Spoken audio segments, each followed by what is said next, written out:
Morning everyone. No video this week, no proper video, because there was a little incident which meant I lost a day, and I'm going to show you. But yeah, not good at all. Spin the camera around. Unfortunately, the roof fan was in a bit of an accident yesterday, which was Thursday, and it meant I lost the whole day dealing with all of this, you know, any road traffic accident, police, ambulances involved. Everyone's okay, everyone's fine. The van is just dead and knackered. And so I lost the whole day dealing with that. We're racing this weekend, so I've got to sort all that out.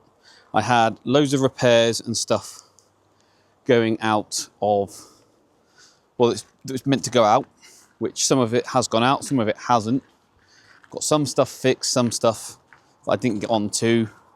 I've had an absolute ton of cabinets arrive this week for stuff that's meant to be going out. You know, I was meant to be shipping 6 amplifiers this week, and only 2 are actually going out the door, because that's how far behind I am this week, all because of a silly little prang on the road. So what I'm saying to you guys is I just haven't managed to film anything of substance to put out as a proper video. So I figured, rather than put out what I did film, which is only about 5 or 6 minutes worth of stuff, we'll save it all until next Wednesday's video. You lot can have a break from me on a Sunday morning, and I'll catch up with you then.